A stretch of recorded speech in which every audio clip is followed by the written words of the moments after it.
You're listening to a download from the outdoorstation.co.uk. Number 498.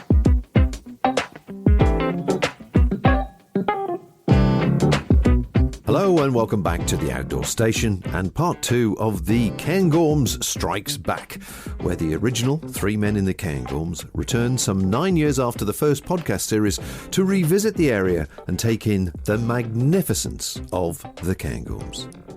Sadly, Storm Lorenzo had completely different ideas, and what I initially intended to be a great opportunity to discuss topics with my walking partners Lee and Tony related to the outdoors, recycled gear, second-hand gear, and gear lifespan in general was washed away, sadly, by the weather. Incidentally, all the second-hand and recycled gear I used can be found over on the show notes on theoutdoorstation.co.uk, and you might be surprised by the final weight. In part 1, the storm ripped the end guy point out of my Power Lizard shelter, rendering it useless, and it pulled apart the zip on Lee's scarp. However, he had a simple sewing kit with him in an old 35mm plastic film container, and between us we fixed the tents. Will they hold for the duration of the trip, I wonder? We pick the story up after the second wet and windy night, camped out on the promontory between the burn and the river, opposite the Bothy at Ben Elder Cottage.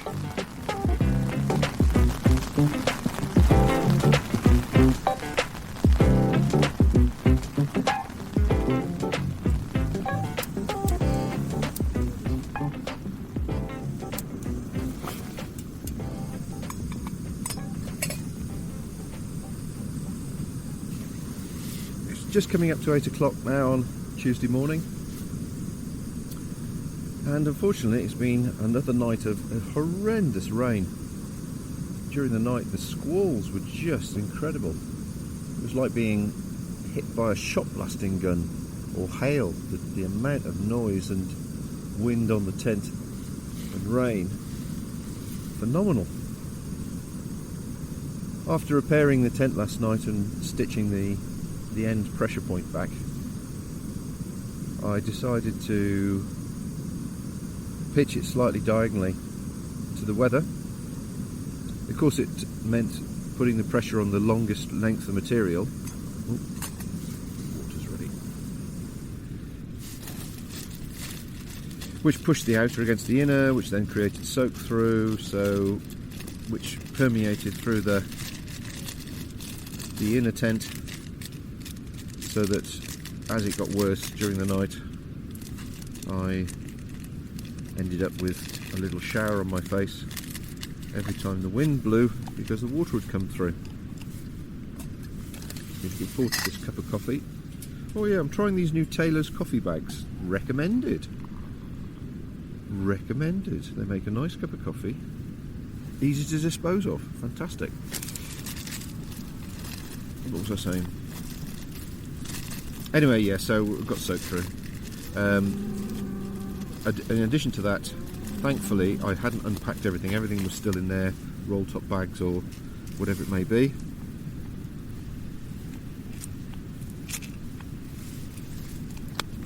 So, therefore,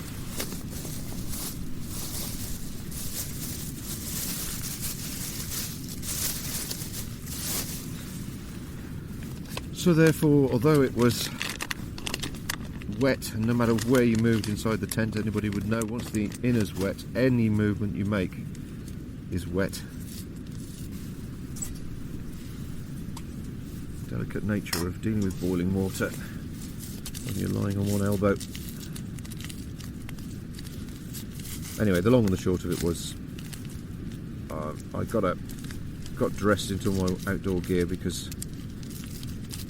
saves all my clothes getting wet, and carefully packed my sleeping stuff away. And now I'm unpacking my breakfast. So many things going on. Those instant porridges I opened the packet, added a spoonful of milk powder, added a dash of sugar, added some broken up dried fruit from the dehydrator, and then sealed it back up again. So now for breakfast I just emptied the whole lot into the water and pop it all inside the pot cosy, and then hopefully in 3 or 4 minutes time, when I finish my coffee, I will have a big bowl of fruity, milky porridge.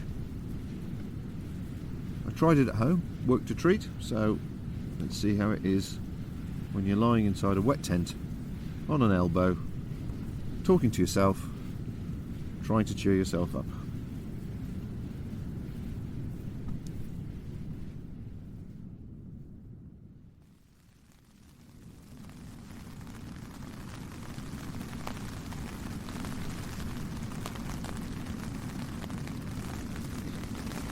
.30, and as you can hear, it's raining again.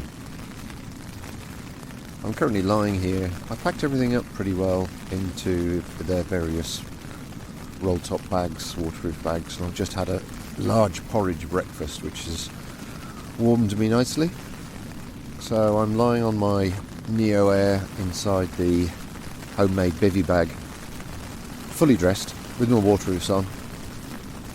Inside the homemade bivvy bag with my down, well, they're not down, are they? They're Prism, I think. Their Prism boot is Montaigne, which is Primaloft boot is on, which is the only way I can keep my feet sort of semi-warm at the moment, because obviously when I get up eventually I'll be putting my feet back into wet socks and wet shoes. That's the worst part of the wet shoe business. Once you get moving it's fine, but actually just the moment you get fully dressed, it's a wake-up call, let's put it that way. But everything is all packed away in its various bags beside me, and I'm just waiting for the guys to give me a shout as regards whether we're staying for a bit longer, which would make sense if the weather improves slightly, just so we could air the tents out a bit more and dry things off, or we pack up and get going at some stage. As I say, it's 8:30ish now, we've got plenty of time, so I might just sit here and read my Kindle for a bit, I think, and hopefully wait for the weather to improve.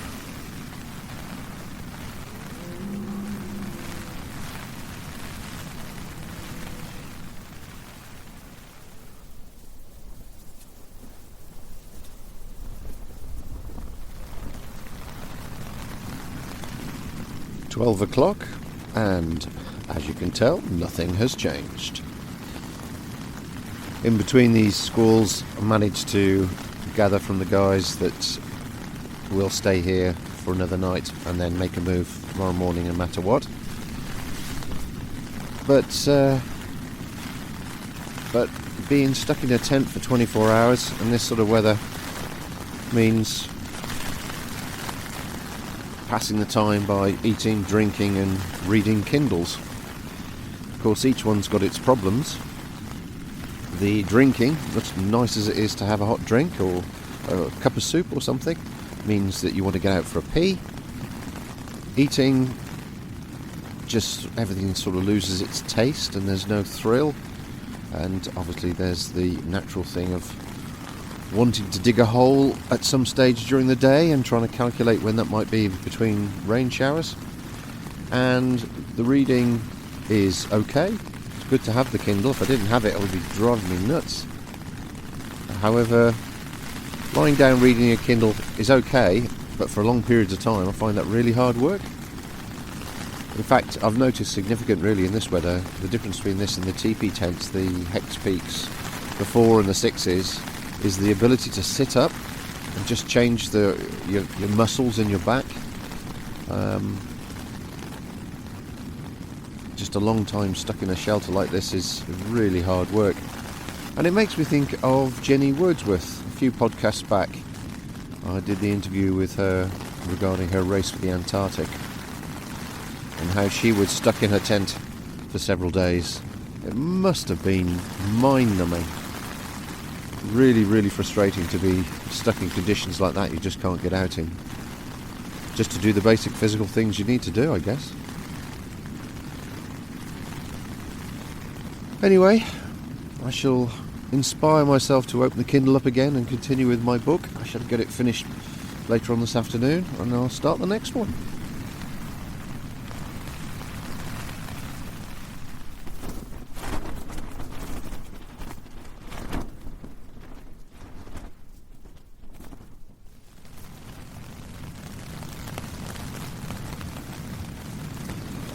Four o'clock, and yes, you guessed it, it's still raining. There's just been a lull for about 5 or 10 minutes, so I stuck my head outside and had a quick wander to find Tony is moving his scarp, as the water is probably about a foot away from his shelter. Lee seems to be slightly better placed, so he's staying where he is, and I've just checked around my tent, and there is water sort of approaching. Basically it's lying in the ground, it's got nowhere to go, there's been so much of it, so it's sort of started to pool in different areas. So I think tonight what I'll do is I'll pretty well pack the rucksack with everything I can, just in case we have to make a very rapid escape and end up in the Bothy, I guess. But having said that, there's so much water around, I'm not too sure we can actually cross the burn safely to get back to the Bothy, which is about a couple hundred yards away. So whatever happens, if we do have to evacuate, it's going to be a very wet experience.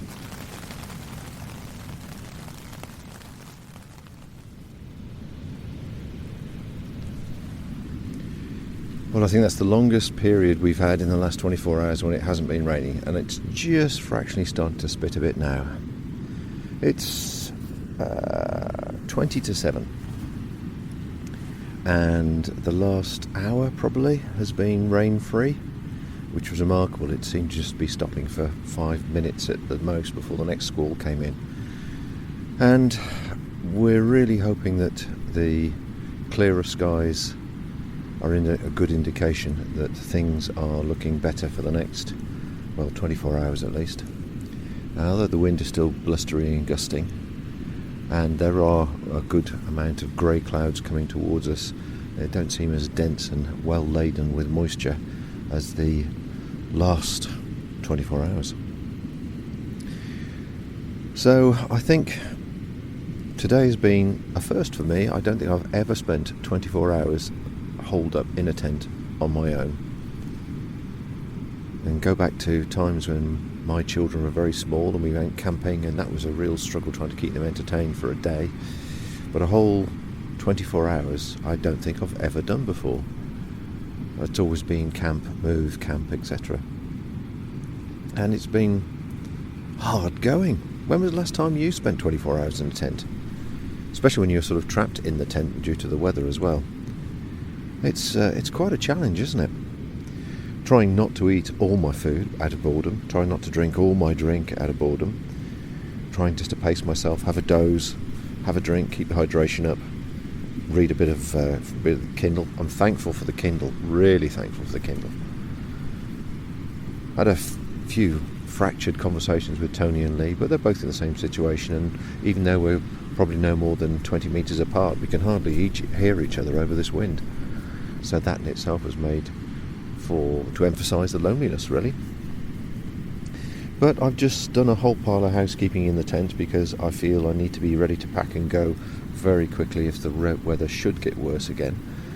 My biggest concern at the moment, really, as you can probably hear from the volume of the river next to us, the amount of water which is now hurtling down off the hills is phenomenal. The slight footpath that we took from the Bothy to here is now completely underwater. The little burn that we crossed quite easily, just skipping from stone to stone, was 6 inches deep, is now more like knee deep.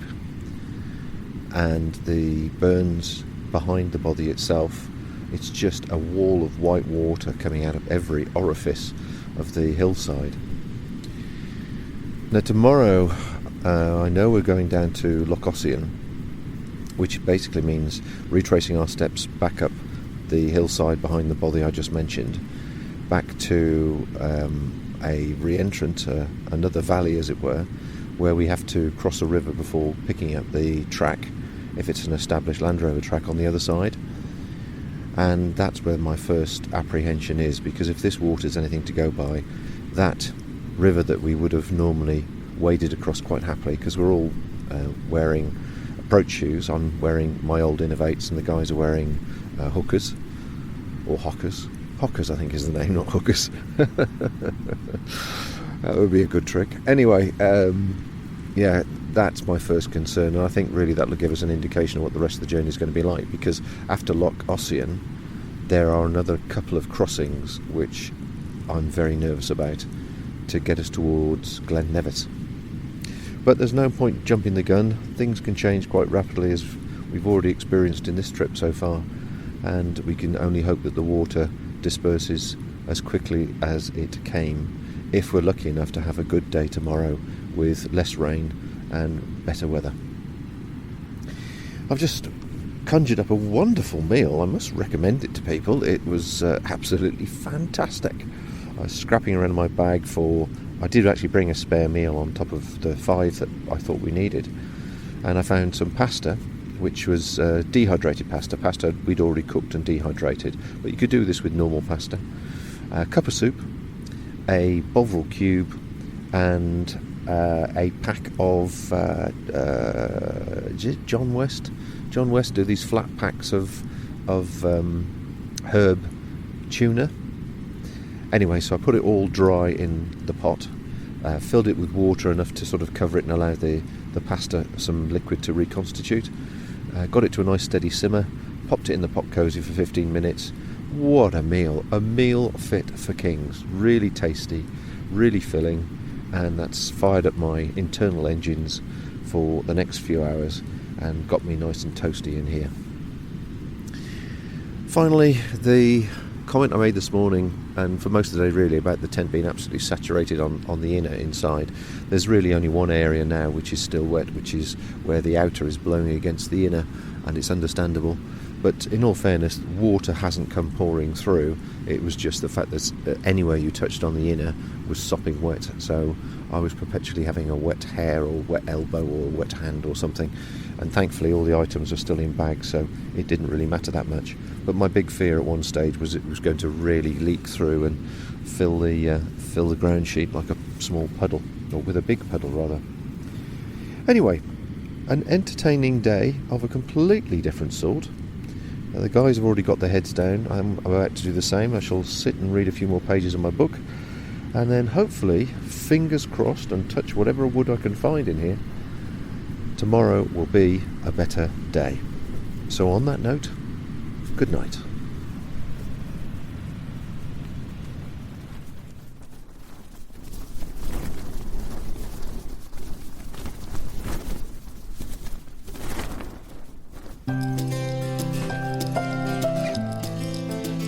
When you sign up for the Outdoor Station newsletter, you have the option to give us feedback on our shows. You also have the opportunity to suggest people of interest you would like to hear more about. You can also suggest UK campsites which you feel may be unique, and cottage manufacturers who would appreciate a little exposure to a wider audience. The Outdoor Station. Sharing the passion, appreciation and understanding for the outdoors world.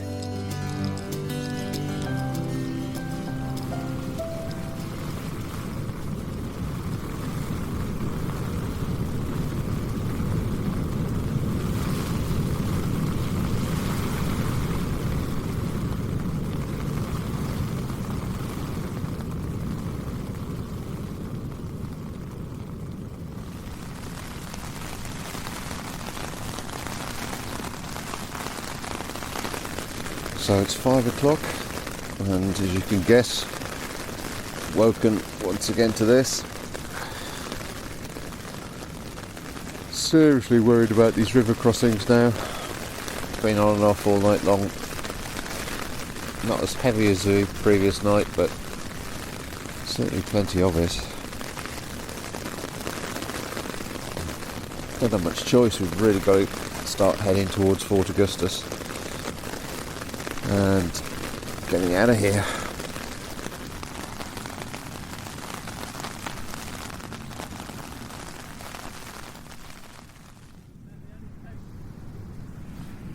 Quarter past 8, and breakfast has now been completed. I have to say I thoroughly recommend those Taylor's coffee bags. Doesn't it make life easier? And it's nice to start the day with a nice cup of coffee. And then I followed that up with an instant porridge, and before I came away I opened the porridge packet, added a spoonful of powdered milk, dash of sugar and some dried fruit, and that reconstitutes nicely in the pot cosy to make a lovely porridge to kick the day off and get the engine started and obviously cheer you up, because that's what we need really. Weather outside today is still grey and overcast, still flurries of rain. Doesn't seem as heavy as it has been the last 24-48 hours. And looking at the river next to me, the turbulence has dropped as well, so the amount of water coming off the hills is considerably less. However, it does give us the dilemma of the river crossings that we'd have to attempt to go via Ossian towards Glen Nevis. There's a couple of big rivers and we are all considering alternatives. The guys are suggesting going another route towards Rannoch, perhaps getting a bus or whatever to Fort William from there, and trying to pitch up at Fort William or find somewhere around Fort William. I don't know what the full story is, I haven't quite got the gist of it yet, but I'm sure it will become clear. So everything is pretty well as it was last night, all still wrapped in its waterproof bags, ready for a quick packing up and exit. I think they said they want to make a move by 9, so I'm just making sure I've got myself all ready, and really it'll take me 5 minutes to pack and take the tent down. Ideally, if we can do it during a dry spell, it'd be nice to wipe off as much water from the tent fly as possible, if nothing else, just to reduce the amount of weight one will be carrying. And it'll soon dry out when I pitch it next time. The other repair job I did was the webbing strap that goes underneath the tent that prevents the pole hoop becoming too wide a shaped C, so the arch, as it were, the feet of the arch don't spread out too far. And I realised that I need to check that, because if it was going up in a wind, when you're actually putting the pole in place, it would just overextend. So I managed to fix that with a bit of spare guy cord.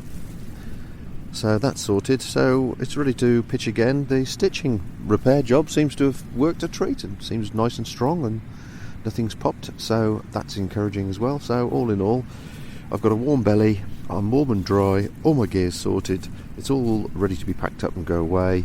It stopped raining, things are considerably better than they were yesterday. I'll fill you in once I know what the heck is going on, and as we head towards our final destination of Fort William.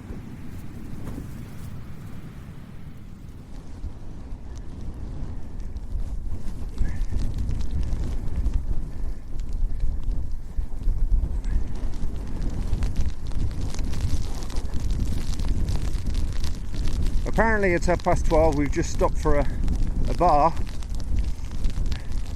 We left this morning about 9 o'clock, headed back towards the Belach, and then cut down to the river crossing, which is the one I was a bit apprehensive about, and we're walking by the river now. And to be fair, it wasn't a bad crossing. I should imagine it would have been a nightmare the previous day. I'm just navigating a steep bank.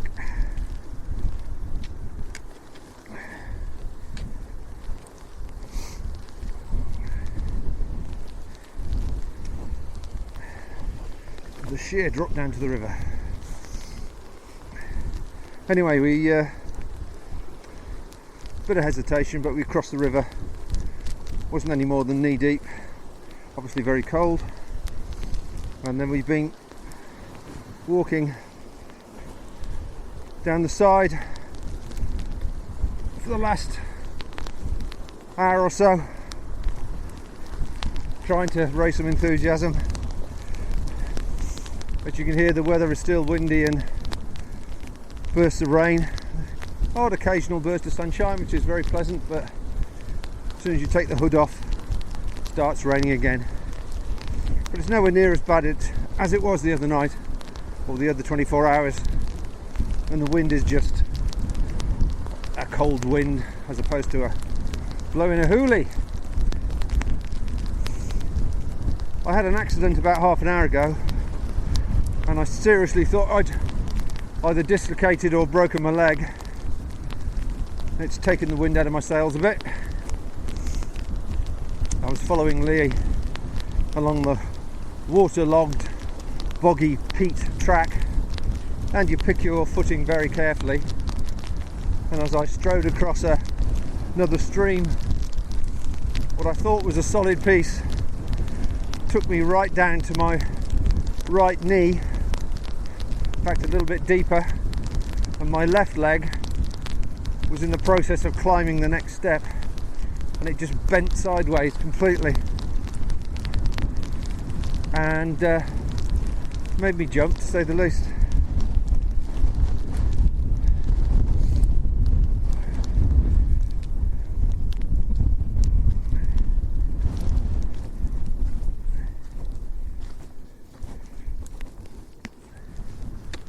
So,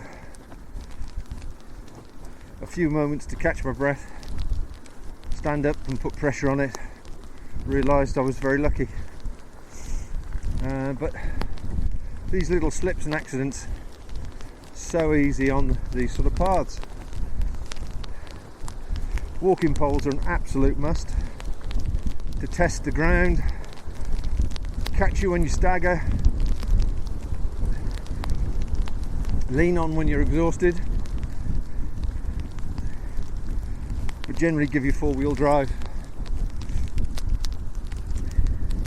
So I mentioned I was using my old Innovates, which of course are non-waterproof, which helps greatly when you're going straight across rivers and walking down these boggy paths. I'm going to treat my feet tonight once I get settled in, wash out my footbeds and put on a clean pair of socks. Only a couple of more days to go, and it should be fairly dry walking, hopefully. But for the people who are wondering what it's like, well, the water temperature when you're crossing the river is enough to take your breath away. If you were swimming in it, it would definitely take your breath away, and you certainly feel it for a few minutes while you're walking. But because the shoes aren't waterproof, they pump out a lot of the excess water, and as your feet are obviously working all the time, they're generating quite a lot of heat. Now, in all honesty, I can't say right now my feet are warm, but they are a cool body temperature. But the inconvenience of using boots and then changing continually on conditions like this is well worth a little bit of cold feet. There's no damage to the feet. I'm not spending all day in water, just I don't care if they get wet. Feet are of course waterproof. There's about another couple of kilometres, as I understand it, to get down to the footbridge, and then we're virtually at the end of Loch Ossian, and then we've just got the length of the Ossian to walk. There is a youth hostel at the end, which we've been discussing may or may not be open, but if it's open, we'll definitely see if we can get a cup of tea, something to warm ourselves with, as we're feeling quite chilled walking in these conditions. I've got 2 layers on, the merino base layer and my merino waistcoat, which is perfect for me. Then of course the waterproofs, and I'm cool. I could work faster and still be the right temperature. We just stopped, as I say, for a break. Tony's feeling a bit disheartened. It's his turn today to feel a bit down, and he just can't quite get the energy to keep the pace up. Lee, as always, is forging ahead, and I'm just basically following in his footsteps as best I can, apart from the ones where I almost break my leg. So, hope this has come out clear enough. had to wrap the recorder up in all kinds of protection to protect it from the wind and the rain. So hopefully you'll get the gist of what I've been saying.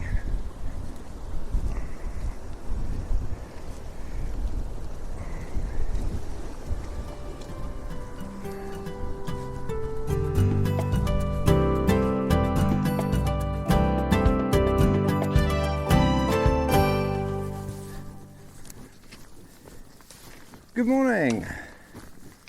It's almost 9 o'clock and we're on the road again.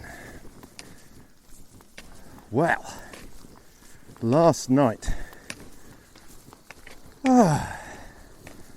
we had the fortune to get to the end of Loch Ossian and to the youth hostel that's there,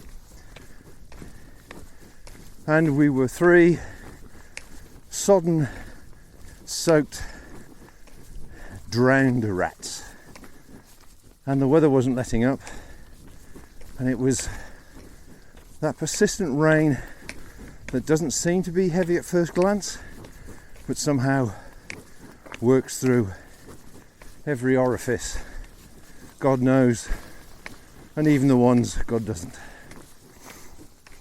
So we arrived there. Actually, I've got no idea what time it was. Could have been 4ish, I guess. To be greeted by a couple of volunteers, Alex and Gordon, who were most warm and welcoming. And the warden was the lovely Val, who was charming, very genteel, very affable, and more than happy to put us up for the night. We were intending is the right word? I don't know in that weather. We were thinking of camping not far out from the station. There's a camping spot which Lee and Tony know as being the best one in the area because it's very boggy around here. And we ummed and we erred and we chopped and we changed, and Alex was actually very knowledgeable about the tracks in the area and how bad they might be, and the warmth of the fire, and by the second cup of tea it was sold. We were in for the night. And what a great move that was. We emptied out our packs and just realised just how wet things have become, so hung them up on the drying rack, and ensued a lovely evening's conversation and banter about outdoor stuff generally and everybody's trips. A couple of the guys came in. A chap that we bumped into actually, who was doing lots of Monroe bagging. We saw him at Benelda Cottage as we left the other morning, and he also was booked in and appreciated a dry night. And then a cyclist, who, would you believe it, had cycled in from Dundee. Unbelievable. About 150 miles. Good grief. What a fit character he was. But equally a drowned rat, apart from wearing this Gore-Tex shake jacket, which you shake dry, which looked phenomenal. His top half was dry, even though he'd obviously been exerting himself and cycling through the same weather we'd been walking in. The bottom half was soaked, but the jacket is something worth exploring. I've not heard of this Gore-Tex shake, so I'll need to check that out. So, very pleasant evening. Got to bed early-ish, I guess. We got ourselves together about 6 o'clock. Dragged all our various bags into the kitchen and made breakfast while we were chatting to Alex and Gordon. Alex had a top of the range DJI drone, the new Mavic Pro 2, and he was showing some of the pictures that he got with the camera with the Hasselblad lens on his phone around the area. My goodness me, they were beautiful, really beautiful. And with a range of 5 miles, he's flown from the youth hostel all around the area and got some magnificent images. So crisp, they almost look like a map. The lines of the tracks superimposed on the ground. Another one for my Christmas list, I think. So, after our farewells, as you can hear, we hit the track, and after discussions last night, we've changed the route, and rather than go into Fort William along what will be a very boggy, wet, depressing route from what everybody was saying, we decided to head north to Speen Bridge instead and camp up close to Speen Bridge, maybe enjoy the cafe there while we wait for the bus in the morning, or the train if it's running, to Fort William, and then our journey's end. So we're just looking for this spot which has been described as being the only camping spot in the area, which is north of Cairngorms station, by a bridge apparently. And once we found that, we'll continue on our way. Hopefully, I think it's a Land Rover track, a hardcore track, pretty well most of the way to Speen Bridge. So if there's anything else interesting happening, I shall come back a bit later on.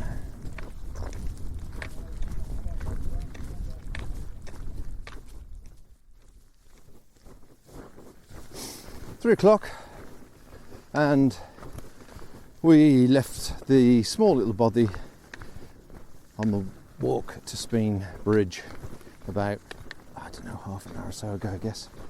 Thankfully it's a decent Land Rover track now.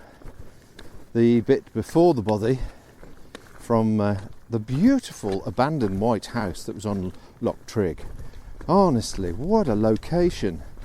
You'd think it was a superb holiday cottage spot.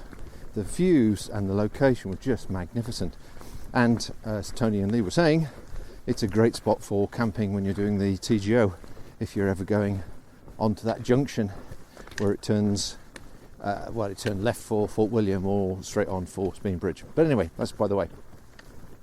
The weather today has been the best of the week. Spitting, but not all through the day, and the cold wind has died down to an acceptable chilly breeze. And so we're pottering down towards, as I say, Speen Bridge. I can see the trees actually. There's a couple of forests or small forests, copses. When is a forest? A small copse. How when does a copse become a forest? Anyway, I don't know. And I can see them ahead of me now. In fact, Lee and Tony are waiting for me on the bridge as it crosses over the stream. So we're going to look for a camping spot now, or when I catch up with them, and then it gives us around 4k in the morning to walk down into Speen Bridge, walk down the road a bit, get over the bridge, and either catch the train or find the bus or whatever. And I suppose that's pretty well the end of our journey. It's been a challenging week, to say the least, really, with all the different disasters that have happened with the weather, the intensity of the weather, the damage to tents, mine in particular, the way everything gets absolutely soaked through, and trying to keep the old spirit up when everything around you feels sodden. It's not just sodden, it's cold and sodden, and then the wind comes along and makes you feel even worse. That's the tricky bit. And yesterday it was a good decision to stop at the youth hostel on Loch Ossian, and it was a pure coincidence and to our benefit that the trains weren't running to Crewe station. Apparently they're doing some work on the line for a couple of weeks, because normally the youth hostel is full. Apparently people make a jaunt of it. They come out to Crewe station. There's a lovely restaurant apparently on the station. They have a nice meal there. They either stay in the hotel at the station or walk the 20 minutes down to the hostel, stay at the hostel, walk back in the morning, have breakfast, and then catch the train back to whence they came. What a lovely romantic thing to do. What a lovely idea that is. So it was to our benefit and that the train wasn't running, and we had the bunks to ourselves, apart from the other couple of stragglers that came in. And as I say, Gordon and Alec and Val, the hostess, the hostel manager, I suppose, were most welcoming, very warm, very nice people. So a good evening of chat and explanations. Alex was very knowledgeable of a lot of the paths around, and we took his advice really that this would be the better way out rather than going to Fort William, and we're so glad we did. Apart from the first boggy bit, which was to be expected. Oh, and actually, if you're a TGOer, that section after the White House coming this way, or vice versa, if you're doing the TGO, there's a couple of lovely camping spots just along the air, so that's nice. Where was I? Anyway, so yes, we're getting close to the end, basically. The last night tonight, whatever we can find, hopefully dry things out. I found out my roll-top waterproof bags, which must be, like everything else in my rucksack, at least 5 to 10 years old, have actually lost their waterproofness. I'm a little concerned that my sleeping quilt is wet, but if it stays dry enough tonight, then hopefully I can air it and dry that out as much as I need to. As I said at the beginning of this trip, everything I'm carrying is vintage. Yeah, it's vintage, I suppose. Vintage, big, borrowed, second-hand, old gear. The only new gear that I've got is a £10 pair of walking trousers from a Lidl, which I bought last year, and have proved to be perfectly adequate for the job, and a Lidl head torch, which is a USB rechargeable head torch with an automatic light setting on it and 4 different settings and a red light and flashing and all sorts of things. And again, that was £10. Somebody mentioned, I think, on a forum that they thought it was a copy of one of the Petzls. Possibly. Very close to it. It was not a direct copy. And this is the state of the play at the moment. You can actually go hiking, going lightweight if you wish to do so, without spending an absolute fortune and buying stuff second hand. The Jam rucksack and music, that's second hand. Got that off eBay. The quilt is an old quilt of mine. I've had that for, I don't know, 10, 12 years. I think I've gone through everything on my list, but what I will do is when I get back and edit this and check it all, add a little bit of extra information if I've missed any of the obvious stuff that I think might be useful to you. So I don't know if anything more will be added this evening or even tomorrow. I do know the guys are very keen to get to Fort William, get to the hotel, dump the stuff, have a bath and get to the pub. And after that, there's no chance of any intelligent conversation coming out of them. So if I can get them to add anything, I will do. I was hoping to have a lot more interaction with both Tony and Lee all the way through this, but as you gathered from the weather, it was impossible. Normally we sit round the tent, as it were, in the evening over a hot chocolate or something and chew the fat over various items or things that happen during the day. But sadly, that didn't allow us, and that 24 hours being tent bound, stuck in the tent, really was difficult to do anything. So I hope you understand what's transpired and how it's all come together.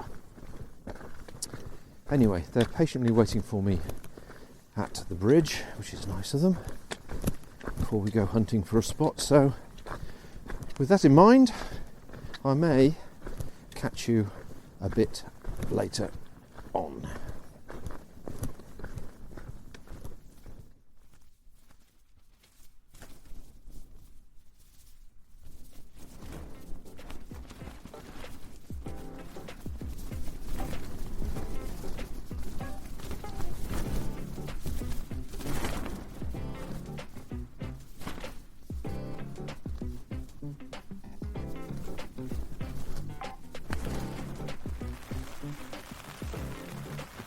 9 p.m. Thursday evening, and our final evening in a field just outside of Speen Bridge.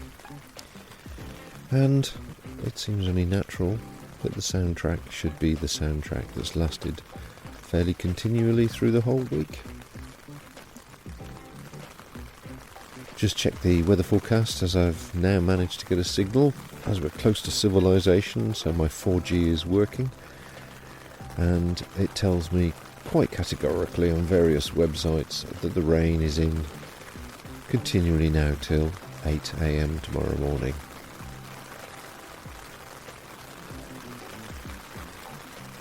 By which time hopefully we'll pack and get down to Speenbridge and then catch a bus, a train or whatever to Fort William, where we have some accommodation sorted before we head back to our various homes on Saturday. As I said, it's earlier on today, it's a shame really, it's just taken away all opportunities to talk to Tony and Lee about various angles and subjects related to wild camping and hiking in Scotland and second-hand gear and how gear lasts, etc, etc, all the things I wanted to touch on before we came away. And it's been quite frustrating, as you can imagine, being stuck in a tent in pouring rain for hours on end and not being able to hold a conversation. But maybe it's fitting that this piece of atmospheric nature's music should be the soundtrack to the week and bring us to a close. I don't think there's any more to add really, but if there is, I'll add it after this piece with the big grown-up voiceover. And on that note, I shall leave you to listen to this beautiful tune played once again by the angels of the heavens.